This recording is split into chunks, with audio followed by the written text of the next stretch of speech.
봐주시면 좋겠습니다. 오늘 이제 이 내용을 좀 볼 건데, 내용이 좀 많고 약간 복잡하기도 한데 한번 읽어보시면 미리 좋을 것 같습니다.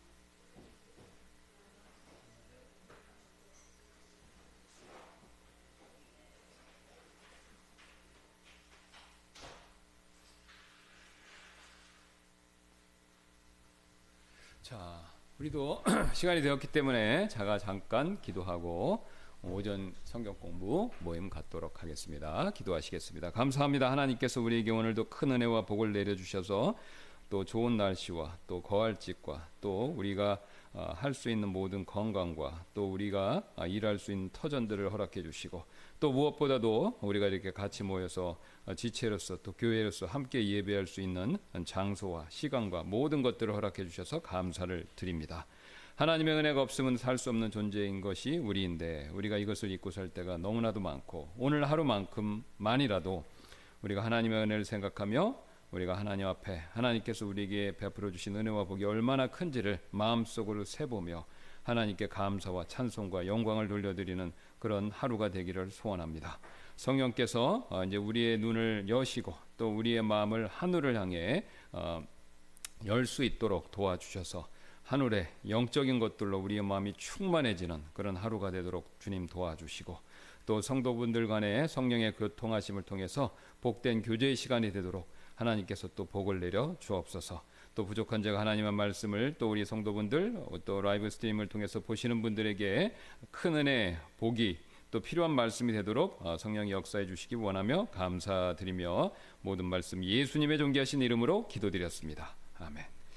예, 우리 지금 계속해서 구약과 관계된 괴로운 내용들 살펴보고 있습니다. 예, 그래서 우리가 지난 시간에 이제 구약에 대한 내용들 개괄적인 것을 마치고 신약의 내용을 간단하게 지금 살펴보고 있죠. 그래서 우리가 8쪽 되겠습니다. 자, 그래서 신약도 역사서가 있는데 사복음서와 그 다음에 사도행전이 된다.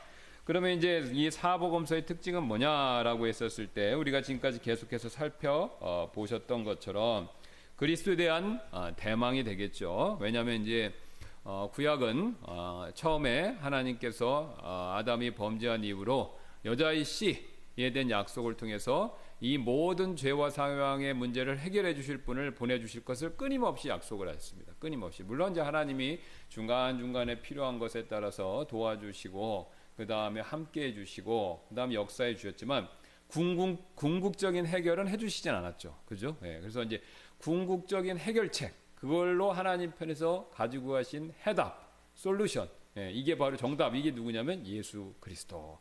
그래서 그리스도란 말은 헬라어고요. 그 다음에 히브리 말로는 메시아. 그래서 예수란 이름은 개인 이름이고 그 다음에 그리스도나 메시아는 호칭이 됩니다. 호칭. 저한테 목사님, 김 목사님 그러면 김은 제 이름이잖아요. 목사님은 제 호칭. 예, 마찬가지로 예수라는 것은 개인 이름. 그 다음에 그리스도, 메시아는 호칭인데 똑같은 의미인데 언어상의 차이로만 부르는 게 틀리는 겁니다. 그래서 메시아는 히브리어, 그리스도는 헬라어. 예, 그렇게 되는 겁니다.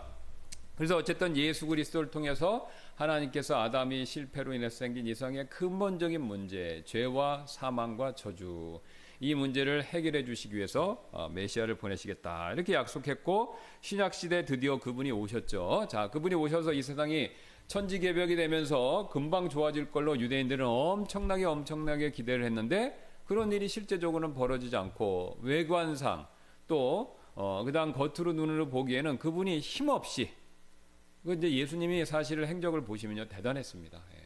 성경에 나오는 인물 중에서 예수님만큼 기적과 표적을 많이 베푸신 분이 없어요. 구약에서 제일 많이 했다는 인물들이 그냥 모세, 엘리야 정도가 됩니다. 근데 수치랑 내용을 비교해보면 훨씬 높아요. 그리고 그러니까 수치상으로도 예수님이 훨씬 높고 그 다음에 질적인 면, 능력의 질적인 차이에서도 엄청나요. 엘리야가 이제 죽은 사람을 살려낸 적이 있지만 예수님은 최소한 3번 이상 살리셨고, 예. 그 다음에 뭐 병 고치는 기적은 예수님이 숱하게 하셨죠. 성경에 다 기록을 못했다 이렇게 얘기를 하지 않습니까? 그래서 양적으로나 질적으로나 예수님은 앞에 있던 모세나 엘리야 같은 선지자를 초월합니다. 굉장하죠. 그러니까 그 보통 그러니까 이제 그래도 내가 보수적이다 그 당시에 이제 그 당시에는 이제 헬라 영향을 엄청 받았죠. 여러분이 아시는 것처럼 이제 신구약 중간기에 무슨 일이 벌어졌냐면은 바벨론 포로 사용 이후에 돌아온 다음에 이제 페르시아가 이제 통치하고 있다가 서쪽에서 그리스 반도죠. 거기서 누가 일어났습니까? 마케도니아의 알렉산더가 그리스를 통일하고 그 다음에 자기 스승 아리스토텔레스의 조언에 따라 이 그리스의 발전된 문화를 동양에도 전해야 되겠다. 굉장히 좀 그 이상적이에요. 알렉산더의 스승이 아리스토텔레스였습니다. 그러니까 굉장히 현명한 왕이죠. 현자죠. 철학자를 스승으로 모시고 조언에 따라서 그래서 큰 그런 큰 야망을 품고 실제로 이제 성경에서 예언된 것이 성취된 거죠. 표범이지 않습니까? 날개 달린 표범. 그래서 그 페르시아를 물리치고 인도 북부까지 인도는 쳐들어갔는데 정복하는 건 실패했죠. 인도 북부까지 침입하는데 성공을 한 겁니다. 그러면서 알렉산더에 의해서 헬레니즘 세계가 그러니까 이 그리스의 문화가 동방으로까지 퍼지게 되는 거죠. 그러면서 자연스럽게 이제 이 믹스가 되면서 이제 우리가 그 헬레니즘 문화하고 이제 그리스 문화가 섞이는 현상이 되죠. 그러면서 그런 섞이는 현상에 영향을 우리나라도 받았죠. 그게 뭡니까? 석굴암의 불상이에요. 그러니까 알렉산더 이후에 인도도 영향을 받아서 그 이후에는 굉장히 이 그림이나 이런 걸 보면 신을 묘사할 때 유치해요. 근데 알렉산더의 헬레니즘 영향을 받은 이후 이제 간다라 미술이라고 그러죠. 굉장히 사실적으로 묘사하는 거예요. 여러분 그리스 신상, 로마 그리스 신상 보면 인물상 보면 굉장히 사실적이죠. 어떤 거는 막 그 미켈란젤로가 하긴 했지만 사람의 핏줄까지도 이렇게 굉장히 사실적이에요. 그러니까 이성에 근거해서 사물을 관측하고 그것을 그대로 표현한다. 그리고 거기서 실용적인 원리를 뽑아내서 현실에 적용한다. 이게 이제 그리스 문화. 그리고 그걸 제일 잘하는 사람이 흡수에 제일 잘하는 사람들이 로마 사람들. 그래서 엄청난 이제 건축학적, 법률적, 행정적 이런 걸 업적을 이룬 거죠. 그래서 굉장히 발달된 물질 문명을 누릴 수 있었는데 어쨌든 로마 이전에 그리스의 영향이 인도로까지 가고 그래서 인도 사람들도 이걸 이어받아서 불상을 만들어도 사실적으로 만드는 거예요. 그러니까 우리나라 이제 그 석굴암에 가서 불상을 보시면 굉장히 사실적으로 이렇게 딱 사람이 진짜 모습같이 그렇게 그림. 그 전에는요 굉장히 미신적으로 만듭니다. 여러분 이 선왕당이나 이런 데 가서 보면 이런 옛날에도 뭐 장승이나 이런 거 보면 굉장히 미신적이잖아요. 사실적이지 않잖아요. 근데 이 석굴암은 굉장히 사실적으로 만들었다는 거예요. 그게 왜 그러냐? 간다라 미술 영향을 보고 간다라는 헬레니즘 영향을 받은 겁니다. 그러니까 그 당시 어쨌든 헬라 세계가 전체 동서양의 문명에 있어서 굉장히 중요한 역할을 했어요. 왜냐하면은 합리적이니까, 실용적이니까. 그러니까 그 헬레니즘의 원리에 따라서 물건을 만들고 건축을 짓고 뭐 이렇게 하니까 훨씬 더 복지가 증진되는 거잖아요. 그러니까 그걸 받아들이는 거죠. 지금으로 치면 이제 미국 문화다라고 생각하시면 됩니다. 이 미국 문화가 그 팬 아메리칸 컬처죠. 전 세계를 지금 다 좌지우지하는 겁니다. 그럼 왜 미국 문화를 사람들이 따르죠? 중국 문화는 안 따라요. 러시아 문화도 안 따릅니다. 왜 미국 문화를 따르죠? 왜 우리는 코카콜라와 햄버거를 먹으면 좋아하죠? 왜 자동차도 미국의 본산지지 않습니까? 예. 그 왜 자동차 타고 다니는 거 좋아하고 이런 거 왜 하냐? 굉장히 실용적인 거예요. 그죠? 예, 굉장히 실용적인 겁니다.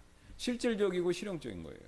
우리나라 문화하고 중국 문화하고 비교해 보세요. 굉장히 우리나라 문화와 중국 문화는 좀 이렇게 말이 안 되는 부분도 있고 굉장히 복잡하고 또 까다롭고 그런 게 있는데 미국 문화는 굉장히 실용적인 거예요. 예.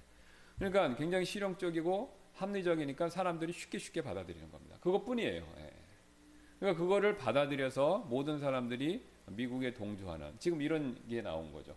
그러면 이 원리에 입각해서 그럼 왜 한류 K 문화는 왜 지금 전 세계에서 히트할까요? 그렇죠, 바로 저겁니다. 예. 그러니까 사실 우리 한류 문화라는 거는 알맹이는 미국 문화예요. 근데 그걸 우리가 한국식으로 포장한 거예요. 그러니까 사탕인데 초콜릿인데 겉에는 한국 초콜릿인데 알맹이 아몬드는 미국 아몬드인 거예요. 그러니까 그거를 역으로 외국에다가 미국에다가 이렇게 했을 때 사람들이 거부감 없이 받아들이는 게 뭐냐면 이걸 내용을 보니까 나하고 맞는다. 이거 제가 그 인터뷰하는 걸 봤어요. 유튜브에 저도 이제 궁금해서 어떻게 우리 문화가 제가 자랄 때만 해도 꿈을 꿀 수가 없었던 일이 벌어지는 거예요. 왜 그런지 아세요? 제가 어렸을 때 초등학교 때만 해도 우리 친구가 지금도 있어요. 그 의정부 살았는데 이제 뭐 학교 무슨 행사나 소풍 가면 미제 캔을 갖고 와요. 그러니까 부대에서 나오는 거 있죠. 야, 너 이런 거 카스테라 이런 거 먹어봤어? 그럼 뭘 갖고 오는 거예요. 레이션 나온 거 있어요. 그러니까 거기에 카스테라 뭐 하여튼 초콜릿 이런 거 있어요. 이렇게 딱 깡통 있는 거, 깡통 음식 그런 걸 딱 갖고 오는 거예요. 그래서 먹어봤냐고 나한테 맛을 보여. 그 먹어보니까 얼마나 맛있는지 모르는 거예요. 예. 그래서 야, 이런 게 있구나. 근데 지금 우리가 지금 이렇게 됐는데 제가 이제 50이 좀 넘었는데 지금 그때가 열 몇 살이었으니까 40년 만에 한국 문화가 세계로 나간다? 그리고 서양 사람들이 그걸 보고 그걸 직접 알아보기 위해서 한국에 관광차 온다? 상상을 못해요. 상상을. 저 때만 해도 밥을 못 먹는 애들이 있었어요. 도시락을 못 싸옵니다. 가난해서. 실제로 그랬어요. 그래서 우리가 선생님들이 뭐 조금 이렇게 애들이 밥을 좀 이렇게 모아서 주거나 뭐 선생님 좀 그런 게 있었어요. 실제로. 예. 근데 40년 만에 이렇게 된 겁니다. 그럼 우리가 어떻게 됐냐? 그러니까 제 입장에서는 지금 태어난 사람들은 당연해요. 왜? 자기가 태어날 때부터 한국은 너무 잘 살고 있는 거예요. 그죠? 예. 자기가 태어났을 때 어렸을 때부터 해외여행 가는 거야. 자기가 태어난 어렸을 때부터 영어에 다 노출되어 있는 거야. 자기가 태어난 어렸을 때부터 외국 사람을 쉽게 보는 거예요. 예. 그리고 또 좀만 크면은 여유가 되면 또 외국어로 공부를 하러 가. 아니면 뭐 영화나 드라마 이런 걸 막 봐. 예. 그러니까 굉장히 자연스럽고 당연한 건데 제가 자랄 때는 절대 그렇지 않았습니다. 여기 다 대부분 분들이 이제 연배가 있으시니까. 그래서 그때하고 이때 너무 차이가 있어서 왜 그런가? 어떤 일이 이렇게 벌어졌냐라고 했더니 결국은 많은 분석을 하는 분들이 하는 얘기가 그겁니다. 한국은 빠르게 서구 문화, 그중에서 미국 문화를 많이 흡수해서 그거를 자체화 삼고 자기 거로 하고 그 다음에 그거를 역으로 한국 문화라는 외피를 씌워서 역으로 수출한 게 효과를 봤다는 거예요. 그 인터뷰하는 게 나옵니다. 미국 사람들이 왜 그러면 오징어 게임 맞나요? 오징어 게임 같은 거 봤는데 왜 히트 쳤냐 그러면 거기 나오는 설정이 자기 현실과 너무 부합하다는, 너무 맞다는 거예요. 근데 이제 그걸 우리식으로 푸는 거죠. 달고나. 그죠? 무궁화꽃이 피었습니다. 어렸을 때 저거 하고 놀았는데 진짜로. 그런 식으로 하니까 이 사람들은 굉장히 독특한 거예요. 예. 하지만 내용은 똑같은 거예요. 컨텐츠는 똑같은 겁니다. 우리의 삶에 지금 현재 시대를 살아갈 때 이 삶의 빡빡함, 힘듦, 어려움, 막 무한한 경쟁, 그래서 사람들의 이기심, 비열함, 개인주의, 그다음 황금 만능주의 이런 게 와닿는 겁니다. 예. 그러니까 이게 역으로 나가니까 사람들 마음에 터치가 되면서 우리끼리 이제 인기를 끊는 거죠. 예.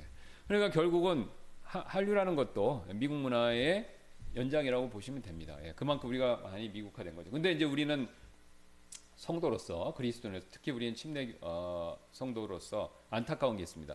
이 미국 문화 중에서 세큘러만 많이 온 거예요. 그러니까 한국도 보수 문화가 있고 그다음에 진보 문화가 있잖아요. 예. 그러니까 요즘 젊은 사람은 또 우리하고 과거가 틀립니다. 굉장히.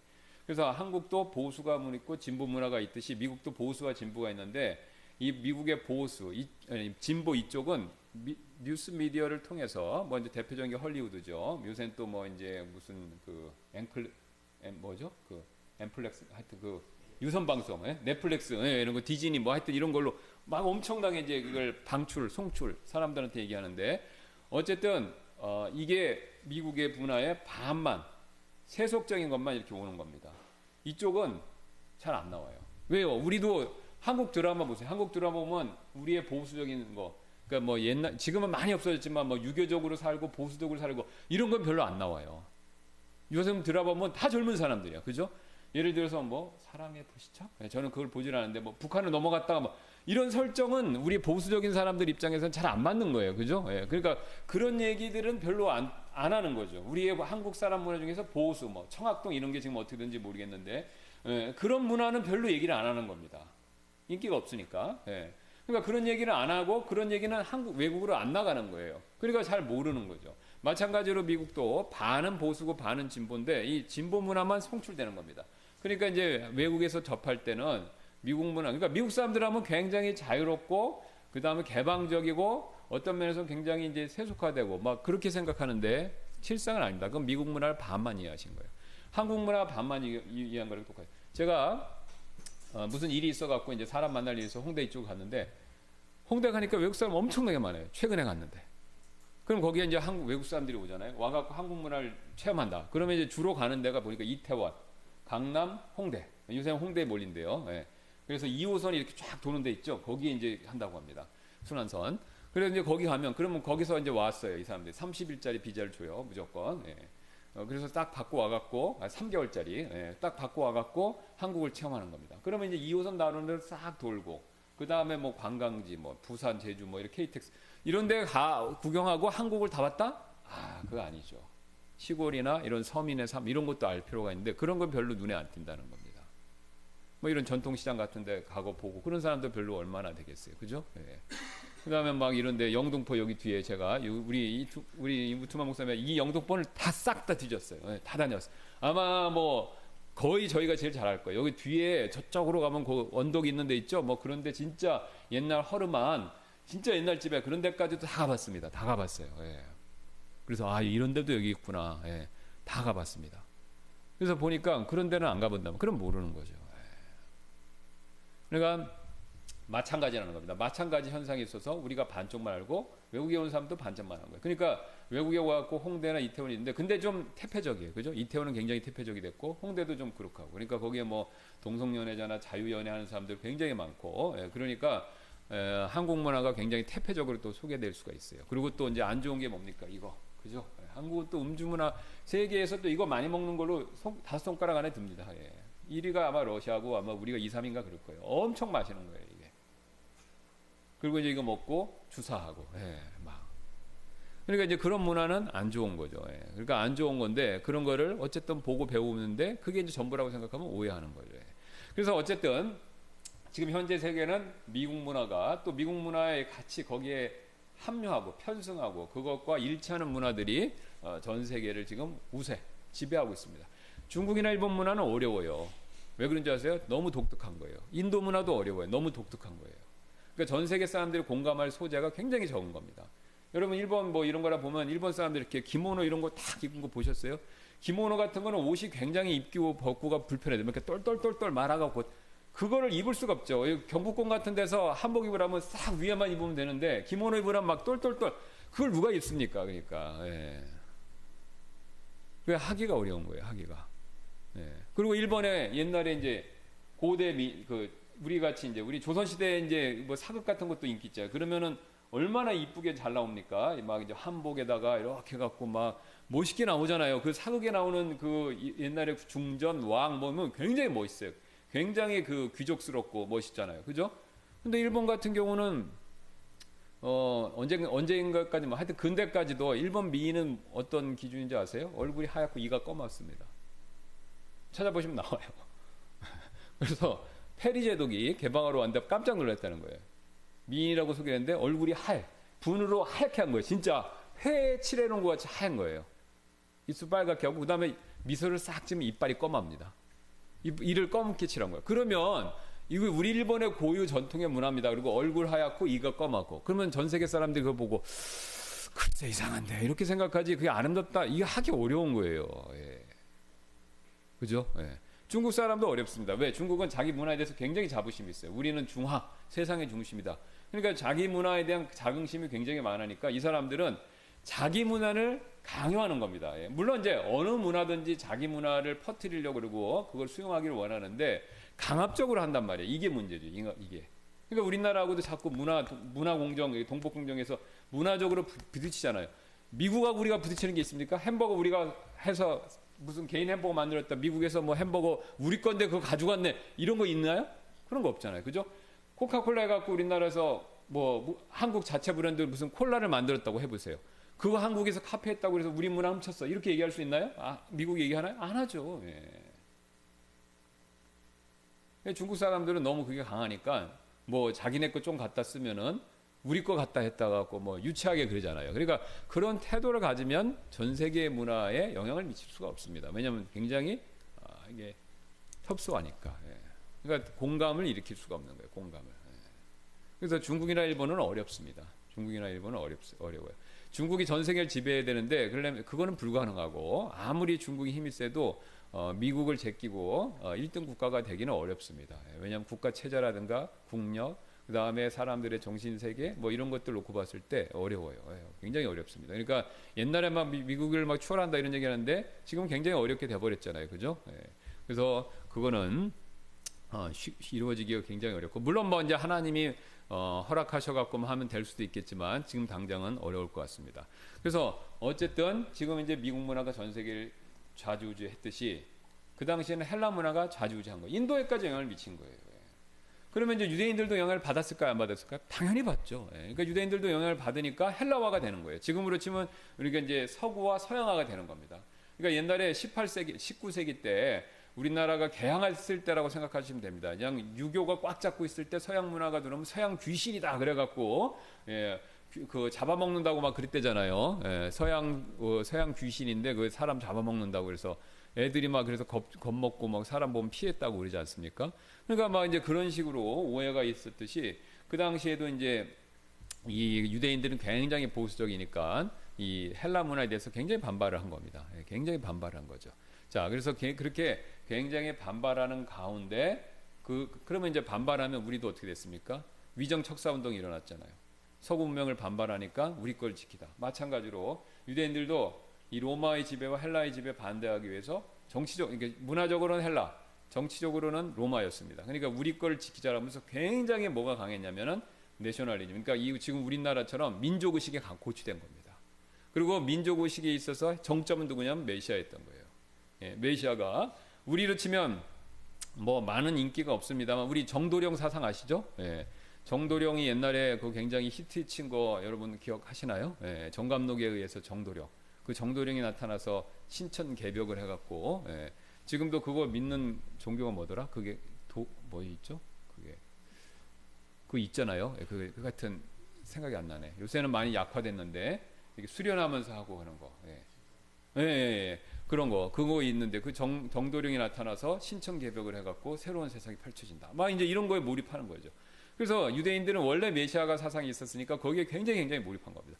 그래서 진짜 예수님이 그 메시아니라고 확실한 겁니다. 왜? 너무나도 놀라운 일을 했으니까. 너무나 놀라운 일을 했기 때문에 예수님이 이제 새로운 메시아 왕국을 열겠다 했는데 그냥 힘없이 체포돼서 죽은 거예요, 그냥. 그러니까 엄청나게 사람들이 실망을 한 겁니다. 거기서 이제 갈려버린 거죠. 자, 그러면 이제 왜 하나님이 그렇게 하셨냐라고 했을 때 지난 시간에도 말씀드렸고 여러분이 이미 잘 아시듯이 하나님은 근본적인 해결책을 우리 인류의 근본적인 문제 해결책을 제시하기 위해서 메시아를 주셨기 때문에 메시아는 반드시 죄와 사망의 문제를 해결해야 됩니다. 그러니까 죄 문제를 해결하지 않고는 이 세상의 정치, 경제, 문화가 해결될 수 없는 걸 너무 아시는 거예요. 근데 우리는 이걸 무시하고, 그러니까 그리스도인이냐 아니냐, 그리스도인이 아닌 사람하고 그리스도인하고 이 세상에서 문제를 해결할 때 관점 차이는 뭐냐면요, 이 모든 문제의 시작이 어딘가로 놓고 보느냐, 거기 차이가 있는 겁니다. 우리는 죄 문제부터 보는 거고 이 사람들은 죄는 도덕적인 거고 정치, 경제, 사회, 문화, 재정 이런 거에서 문제야. 그 다음에 아니면 뭐 아이들의 교육이 문제야. 여기서부터 보는 겁니다. 그러니까 여기부터 자꾸 바꿔보려고 그러는데 근데 인류가 200년 동안 해봤잖아요. 근데 안 된 겁니다. 더 엉망이 된 거죠. 그죠? 그러니까 이 문제를 해버렸는데 안 되는 거예요. 계속 연거푸 실패. 그러니까 세상에 더 메스업이 되는 거죠, 지금. 자, 근데 성경은 끊임없이 뭘 얘기합니까? 바로 이 죄 문제다. 그래서 죄 문제가 해결했을 때 개인이 바뀌고, 죄 문제가 해결됐을 때 가정이 바뀌고, 죄 문제가 해결했을 때 공동체가 바뀌는 거고, 죄 문제가 해결됐었을 때 지역사회가 바뀌는 거고, 죄 문제가 해결됐었을 때 심지어는 국가조차도 잠깐이지만 바뀌는 경우가 생기는 겁니다. 그래서 이거는 기독교 역사가, 성경뿐만 아니라 기독교 역사가 이걸 계속해서 보여주고 있죠. 그래서 하나님이 그 목적으로 예수님을 보내신 건데 유대인들이 처음에 그걸 이해를 못한 겁니다. 자, 그래서 그 당시에 많은 유대인들이 실망하고 예수님을 떠나버린 거죠. 물론 사역하시는 동안에도 많이 떠났지만 많은 사람들이 떠났어요. 그러나 예수님이 이제 부활하시는 걸 통해서 예수님이 죄와 사망의 문제를 해결했다라는 것을 인식하는 일이 벌어지기 시작한 거죠. 그러면서 사람들이 이제 바뀌고 그다음에 교회가 생기면서 하나님의 방법대로 교회를 통해서 이 세상에 이런 변화가 지금까지 이렇게 이어져 내려온 겁니다.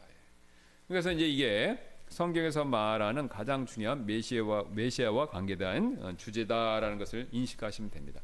그래서 여러분이 제 얘기를 들으면 이거 뻔하다 아니면 뭐 그렇게 될까? 뭐 그 예수님이 어떻게 정말 중심일까? 이렇게 생각하실 수가 있습니다. 물론 저도 옛날에 그렇게 생각했는데, 근데 제가 이렇게 지나면서 왜 내가 그렇게 생각했나 보니까, 왜냐면요, 이런 교육을 별로 안 받은 겁니다. 어렸을 때부터 국산 사자, 그죠? 영어, 막 이런 것만 엄청 뭐지, 성경에 대해서 체계적으로 확실하게 열심히 깊이 있게 배워본 적이 없는 거예요. 그러니까 우리는 잘 모르는 겁니다. 그러니까 사람은 결국 생각의 영향을 받는데 그 생각을 어느 쪽에서 받느냐 여기에 달려 있는 겁니다. 우리가 성경에 대해서 꾸준히 여름 배우시고 공부하고 이렇게 하면요, 인식이 생겨요. 제가 지금 아침에 성경 묵상 걸로 여러분 보시는 분들은 아시겠지만 9번째 재앙인 어둠에 대해서 얘기를 하고 있어요. 여러분 근데 그 어둠 재앙은 굉장히 중요한 특징이 있죠. 이 어둠이 있으면요, 모든 게 잘 안 보여요. 존재하지만 그 존재하는 게 뭔지 잘 모릅니다. 근데 빛이 있으면요, 그 존재하는 게 뚜렷하게 보여요. 쉬운 예로 여기 한밤중에 여러분 시골에서 모닥불 그런 거 해보신 적 있죠? 펴보신 적 있죠? 그러면 모닥불 딱 피고 있으면 사방은 깜깜한데 모닥불만 주위만 밝죠? 그럼 모닥불에서 멀어지면 잘 안 보여요. 모든 것이 확실히 있긴 있지만 뭐가 뭔지를 모르는 겁니다. 근데 모닥불에 가까이 가면 갈수록 어떻습니까? 모든 게 뚜렷하게 잘 보이는 거죠.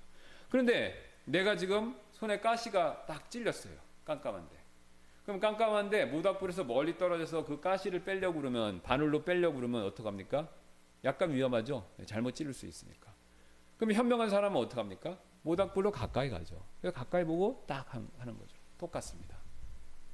이 세상에 우리가 살아가면서 문제들이 있어요. 근데 그 문제를요, 어디가 정확히 원인이 뭐고 어떻게 해결할지를 우리 스스로는 잘 모릅니다. 왜요? 어둠 가운데 있으니까.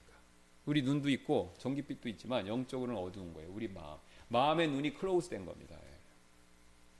그러니까 빛으로 가야 돼요. 근데 그 빛이 누구십니까? 예수님이시죠. 그러니까 예수님께 가까이 가면 내 눈이 떠지는 겁니다. 인식이 되는 거예요. 문제가 또렷하게, 옛날에 흠이했는데 또렷하게 보이는 거. 여기 이게 찔렸구나. 가시가 몇 개 찔렸구나. 얼마나, 이게 또렷하게 보이는 겁니다. 내 인생의 문제들이. 그러면서 지혜로운 방법으로 해결하는 거예요. 살다 보면 어렵죠. 고통이 있습니다. 어려움이 있어요. 그걸 해결하는 방법 두 가지밖에 없어요. 하나는 죄된 방법을 쓰는 거예요. 술 마시고 담배 피고, 그 다음에 뭐 노름한다든가 그런 방법을 쓰는 겁니다. 근데 그런 거는 결국은 더 상태를 나쁘게 만드는 거예요. 그죠? 그러나 하나님이 말하시는 방법으로 그 방법을 찾아서 오면은 치료받죠. 자, 제가 막 기침이 나요. 막 몸이 아프고 아픕니다. 그러니까 어리석은 사람이 술을 마시는 거예요. 술 마시면 이거를 내가 고통을 잊을 수 있으니까.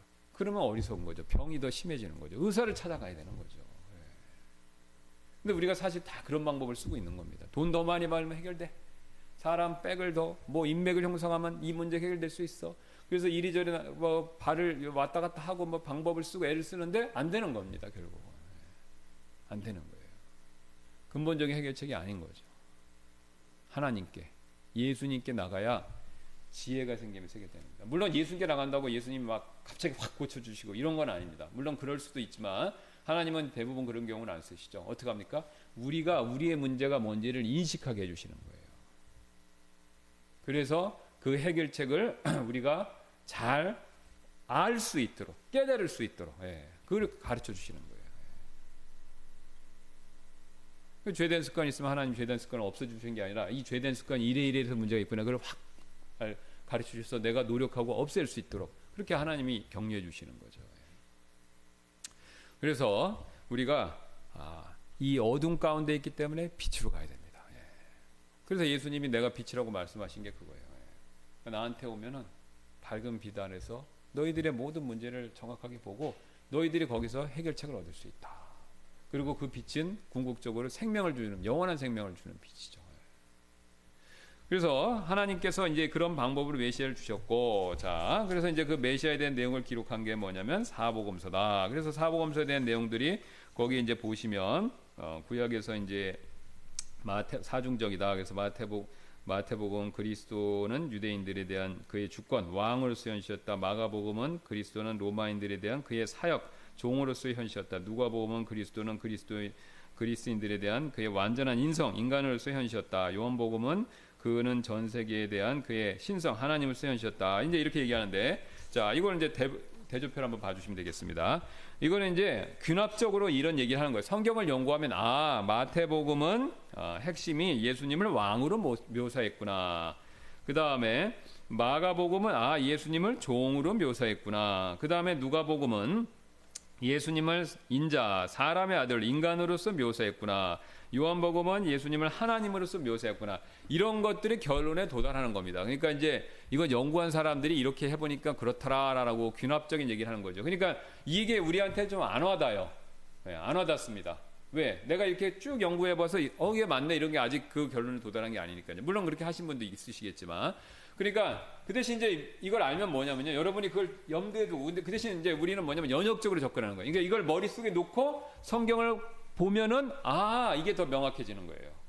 그러니까 이제 이 연구 결과는 귀납적인 거고, 우리는 이 나온 결론을 가지고 연역적으로 성경을 가지고 보시면 훨씬 더 이해가 잘 되는 겁니다. 그러면 더 빠르게 되는 거죠. 그러니까 거기에 이제 그 예언적인 측면에 맨 밑에서 세 번째 보시면 거기 왕, 종, 인간 거기 나오지 않습니까? 거기다가 이제 그걸 먼저 보겠습니다. 마태복음 왕으로서, 아까 말씀드렸듯이 유대인들은 메시아, 왕. 왜냐하면 메시아가 와서 아무것도 안 하는 게 아닙니다. 메시아는 와서 반드시 뭘 건설해야 되냐면 메시아의 왕국을 세워야 돼요. 신정 통치를 하게 되어 있습니다. 그러니까 메시아 이퀄 왕이에요. 메시아는 이제 선지자이기도 하고 예언자이기도 한데, 그 중에 또 하나 타이틀이 뭐냐면 왕이에요, 왕. 그래서 다윗의 왕 언약을 통해서 왕권이 확실하게 하나님이 약속을 해주셨거든요. 그러니까 왕으로 쏘시는 거예요, 왕. 그러니까 그 왕으로 오신다라는 것을 마태가 유대인들에게 강조한 겁니다. 그러니까 다윗의 언약에 따른 그 왕이다, 영원한 왕이다라는 것을 강조한 거죠. 그래서 마태복음 유대인들을 대상으로 썼기 때문에 왕이라는 측면을 강조한 겁니다. 자, 지난번에 제가 말씀드렸듯이 저를 여기 지금 하나, 둘, 셋, 넷, 다섯 분이 보신 다섯 분에 대해서 저를 김 목사님 어떤 분인가 평가하는 종이를 제가 드리면 내용이 다 틀려요. 관점이 틀리시니까. 그죠? 예수님을 똑같이 봤지만 마태, 마가, 누가, 요한도 평가한 내용이 틀린 겁니다. 관점이 틀리니까. 왜 틀렸냐?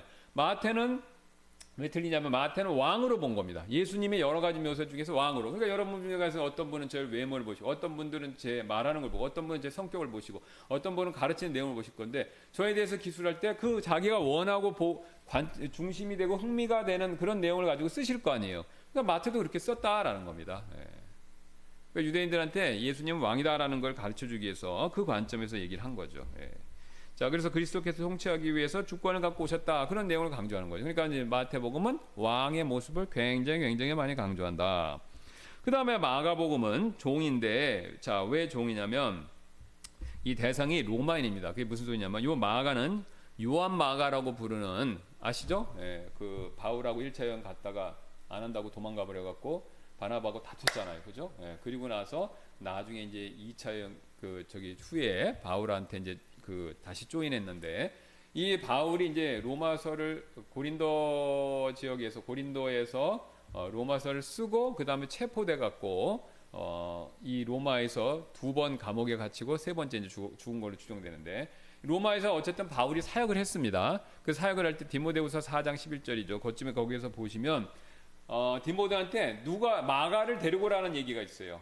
그래서 실제로 마가가 바울과 함께 있으면서 바울 이후에 로마에서 사역을 한 것으로 그렇게 확실하게 추정이 됩니다. 이제 근거가 있으니까. 그래서 로마에서 마가가 목회자로서 그 로마 교회 성도들을 섬겼던 거예요. 그러면 이제 로마인들한테 예수님에 대해서 소개를 해야 되잖아요. 그래서 이 로마인들에게 예수님에 대해서 소개하기 위해서 쓴 복음서가 바로 마가복음서다라고 그렇게 이해하시면 됩니다. 근데 왜 여기서 그 종을 강조했냐? 왜 종을 했을까요? 이걸 이해하시면 마가가 종이라고 쓴 이유가 더 잘 와닿죠. 그러니까 예수님을 이 마가복음 보시면요, 여기 종이란 걸 굉장히 강조해요. 그게 무슨 말이냐면, 이 재밌게도 마태, 마가, 누가, 요한 4복음서 중에서 예수님의 족보나 예수님의 출처에 대해서 유일하게 말하지 않는 복음서는 마가복음밖에 없어요. 마태복음은요, 예수님의 계보가 족보가 어디까지 가냐면 아브라함까지 갑니다. 누가복음은 어디까지 가는 줄 아세요? 아담까지 가요. 그 다음에 요한복음은 어디까지 가는 줄 아세요? 영원전의 하늘에까지 갑니다. 그래서 말씀이 하나님과 함께 계셨더라, 딱 그 얘기를 해요. 그러니까 요한복음 영혼으로 올라가고 누가복음은 아담까지 올라가고 그다음 마태복음은 누구까지 올라갑니까? 아브라함까지 올라가요. 근데 마가는 없어요. 그럼 왜 없냐? 몰라서 그랬냐? 아니죠. 일부러 안 쓴 겁니다. 왜? 그럼 왜 예수님에 대해서 이걸 안 썼냐? 그런 예수님의 신성과 권능과 능력을 강조하고 싶지 않고 그런 걸 가졌지만 오히려 예수님이 섬기는 종이었다라는 것을 강조하기 위해서 그거를 뺀 겁니다. 예. 그걸 빼고 예수님의 종의 모습을 굉장히 강조한 거예요. 그래갖고 재밌는 건 마가복음엔 예수님의 가르침의 내용이 분량이 적어요. 예수님이 이렇게 가르치셨다 그러고 지나가지 가르치신 구체적인 내용은 없습니다. 그 대신 예수님의 행하신 내용, 뭘 하셨더라가 굉장히 많습니다. 짧은데도 행동이 강조돼요. 그러니까 말보다 행동을 강조합니다. 그리고 예수님의 신성보다도 인성 중에서도 그분이 그렇게 행동으로서 섬기셨던 걸 굉장히 강조하죠. 그럼 왜 이걸 강조했냐? 강조할 만하죠. 로마가 어딥니까? 전 세계 제국의 수도예요. 그죠? 예. 제국의 수도입니다. 그러니까 로마 사람들은 굉장히 자신감이 있어요. 프라이드가 굉장히 셉니다. 지금으로 치면 미국 사람들하고 비슷해요. 이건 제 얘기가 아니라 우리 우트만 목사님도 미국 사람들은 그 프라이드가 세다고 그러잖아요. 이거 제 얘기가 하는 얘기 아닙니다. 예. 그분도 그랬고 우트만 목사님도 그랬고 엘리엇 목사님도 그 얘기하는 걸 제가 직접 들었어요.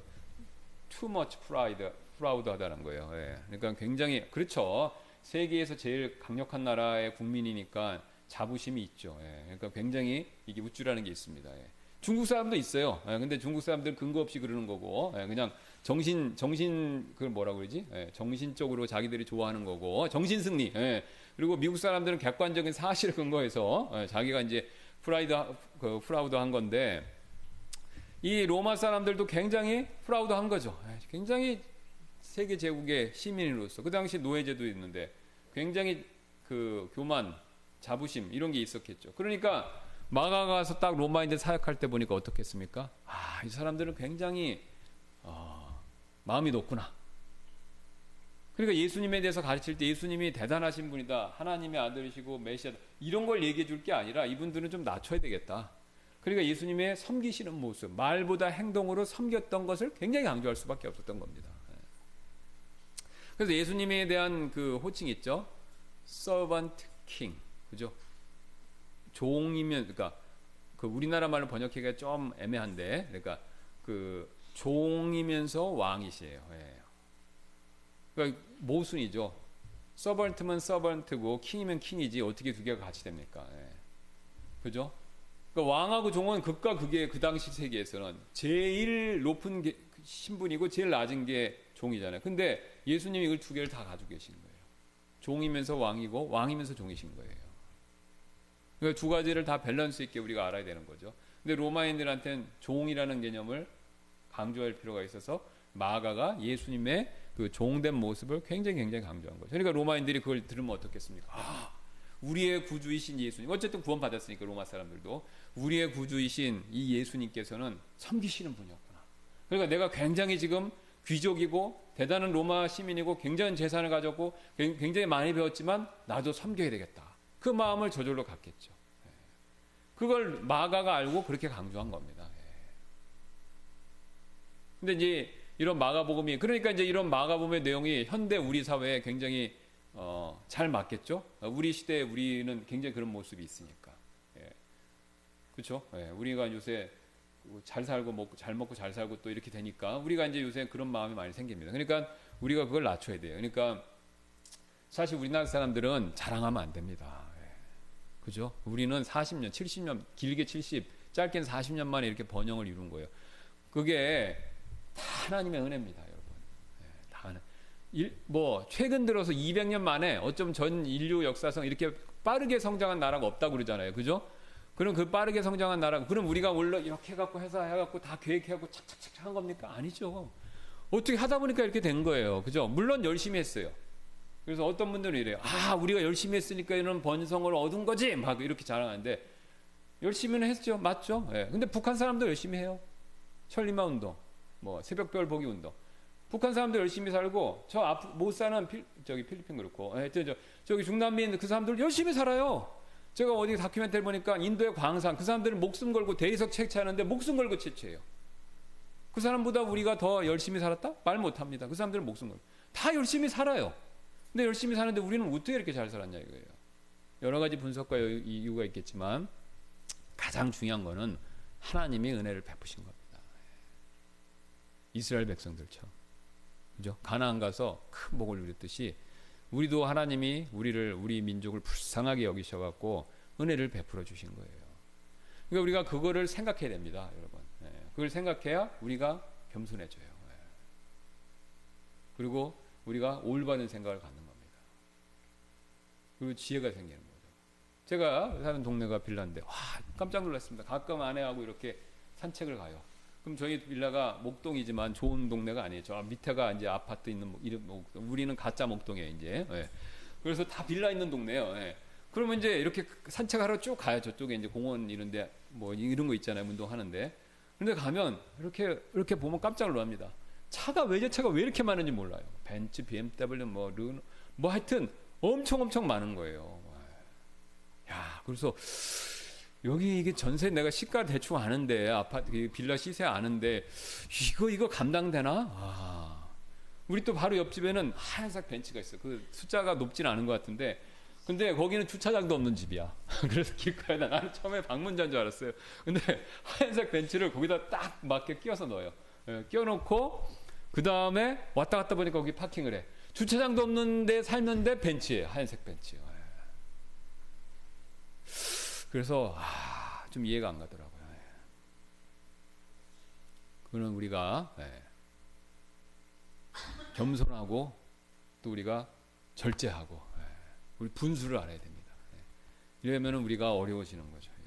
자, 그래서 시간이 이렇게 됐기 때문에 오늘 여기까지 하고 마치도록 하겠습니다. 다음 시간에 이어서 다 볼 텐데 내용이 많기 때문에 또 보도록 하겠습니다. 미리 한번 읽어보시면 좋을 것 같고요. 기도하고 마치겠습니다. 감사합니다. 오늘도 우리가 예수님에 대해 생각해 볼 수 있는 시간 주셔서 감사드리고 우리가 오늘 배운 교훈을 잘 삶에 적용해서 예수님 믿고 예수님다운 예수님을 본받는 삶 살 수 있도록 주님께서 도와주시길 원하며 감사드리며 모든 말씀 예수님의 이름으로 기도드렸습니다. 아멘. 예, 마쳤습니다.